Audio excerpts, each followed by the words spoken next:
안녕하세요. 사회보장제도에서 그 사회보험 안에 있는 의료보장제도에 대해서 한번 공부해 보도록 하겠습니다.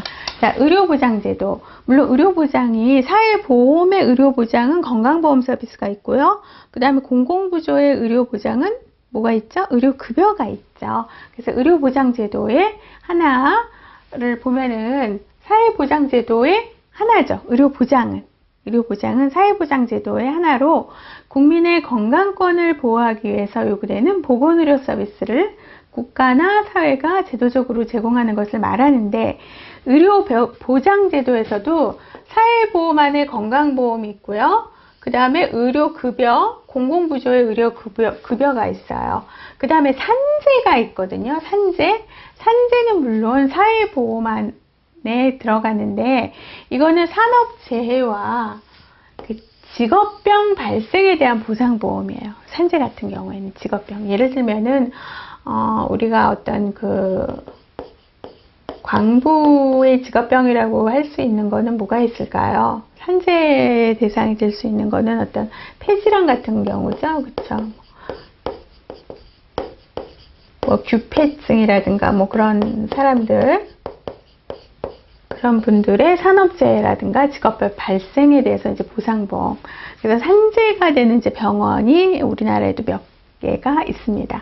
그래서 이런 의료보장제도가 건강보험과 의료급여, 산업재해 보상보험 이렇게 있는데, 이런 의료보장제도의 목표를 보면은요, 예기치 못한 의료비의 부담. 우리가 건강이라든가 질병이라든가 상해는 예견할 수 없는 사회적 위기예요.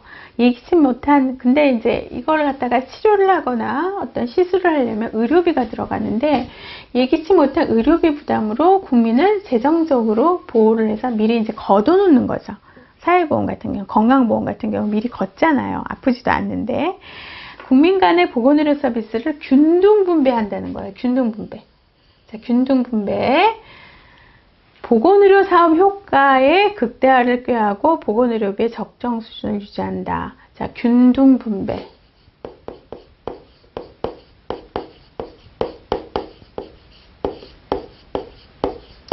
소득별, 수준별로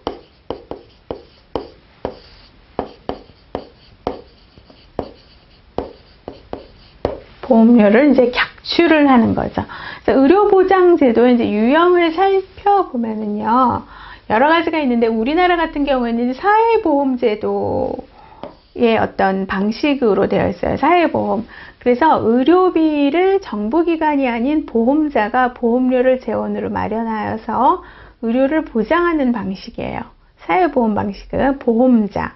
우리가 보험자가 누가 있냐면 국민건강보험공단이 있죠. 우리나라 같은 경우에는.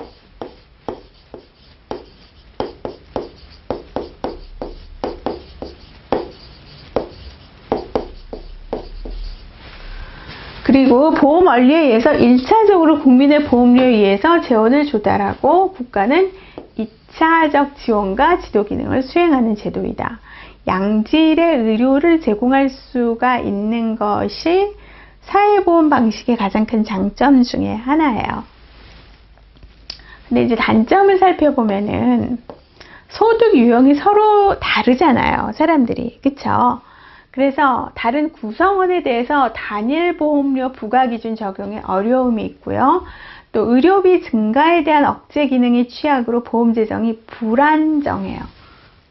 보험 재정이 지금 계속 나가니까 우리가 병원을 이용하고 그러면은 급여 서비스 같은 경우 보험이 되는 경우에는 그게 이제 그 보험공단에서 한 70에서 80%가 나가잖아요. 특히 이제 암질환 같은 경우에는 거의 한 95%가 나가죠.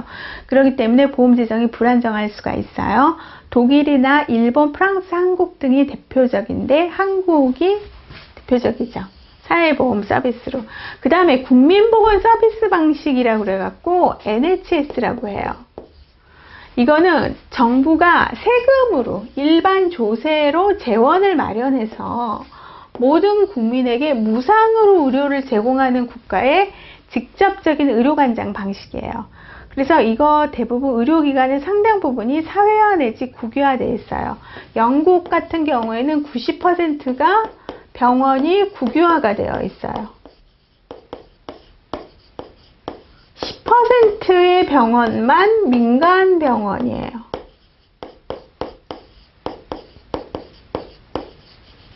이게 바로 국민보건서비스 혹은 국가보건서비스 방식이라고 할 수가 있죠. 그래서 소득 수준에 관계없이 모든 국민에게 포괄적이고 균등한 의료비를 보장한다. 의료를 보장하는 거예요.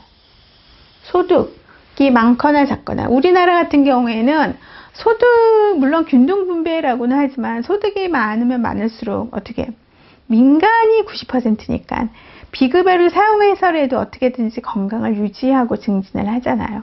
근데 국가보건서비스는 그렇지가 않다는 거예요. 그게 우리나라하고 이제 반대되는 거죠. 그래서 대표적인 국가가 이제 영국이 있는데, 이거 이제 장점을 보면은 의료비 증가에 대해서 효율적 통제가 가능할 수밖에 없죠. 국가가 운영하는 병원이 거의 90%니까. 그 다음에 의료비 증가에 대한 효율적 통제가 가능하고요. 소득 재분배 효과가 있는데, 과다한 복지 비용 부담이 커요. 왜냐? 조세를 이제 걷어야 되니까 세금 부담이 큰 거죠. 그 다음에 의료의 질이 저하가 돼요. 의료의 질 저하. 균등하게 해야 되니까. 그래서 영국하고 스웨덴, 이태리가 대표적입니다. 영국, 스웨덴. 그 중에서도 이제 영국이 대표적인 거죠. 그 다음에 이제 국민건강보험이 있어요. 국민건강보험이 있는데, 국민건강보험의 이제 개념을 보면은 일상생활에 우연한 질병, 부상, 분만 등으로 인해서 일시에 국민이 과중한 경제적 부담을 지게 되는 경우 그 부담을 경감시켜주는 제도.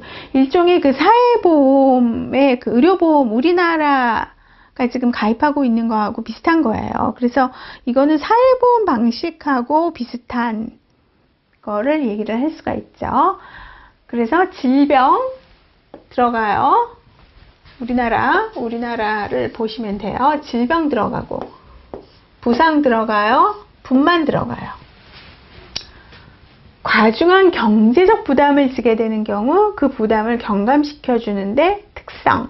자, 법률에 의해서 강제 가입.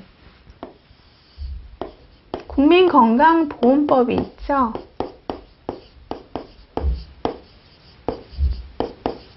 법률이 있어요. 보험급여의 균등한 수혜. 보험급여의 균등한 수혜. 그 다음에 소득별로. 그래서 균등한 수혜. 그 다음에 보험 그 서비스는 균등하게 소득별이 아니라 보험료는 소득 수준별로 객출을 하는데, 우리가 그런 거하고 상관없이 부자든 가난하든 국민건강보험 서비스를 그 돈을 내면은 어때요? 그 연체하지 않고 돈을 내면은 부자가 가건 뭐 가난한 사람이 가건 똑같은 서비스를 해주죠. 그 다음에 단기보험이라고 그래갖고요. 1년 정도. 길어야 1년이에요. 만약에 이게 이제 지역보험하고 또 이제 그 다음에 어떤 기관보험으로 나눠질 수가 있는데, 회사를 그만두면은 지역보험으로 가고, 회사를 다시 입사하면은 그 기관보험으로 이제 들어갈 수가 있어요. 그래서 이거는 단기보험이에요. 중요합니다. 부담 능력에 따른 보험료의 차등 부담. 자, 균등급여, 부자든 가난하든 똑같은 서비스를 해주는데 보험료는 차등 부과를 한다는 거예요. 소득별, 수준별, 생활 수준별로. 그 다음에 보험료 납부의 강제성. 강제로 걷어들이죠? 그쵸? 만약 지역보험료 같은 경우에는 어떻게 해요? 세금으로 해갖고 부과가 되는 거죠. 그래서 건강보험의 필요성을 보면은 질병은 예측 불가능하니까 어떻게 돈을 미리 내놓고, 그 다음에 우리가 어떤 예측 불가능한 질병이나 사고 혹은 이제 분만을 할 경우에 어떻게 우리가 거기에 대해서 서비스를 이용을 하는 거죠. 경제적인 부담을 확 줄이는 거죠. 그리고 만성 퇴행성 질병이 증가가 되기 때문에 계속 건강보험의 필요성이 대두가 되고 있고, 계층 간의 불평등이 심화가 되기 때문에 이게 만약에 민간보험이 되면은요, 가뜩이나 지금도 보면은 민간보험 해갖고 우리 보험, 개인 보험 서비스 뭐 삼성이나 어떤 LG나 해갖고 여러 가지 보험 서비스를 듣고 있잖아요. 그런 사람들의 어떤 불평등이 심화가 되고 있는데, 이게 없을 경우에는 계층 간의 불평등이 더 심화가 될 수밖에 없는 거죠. 그리고 국민의료비가 증가되고 만성 퇴행성 질병이 증가가 되면서, 지금 우리나라가 100세 시대라고 하더라도요,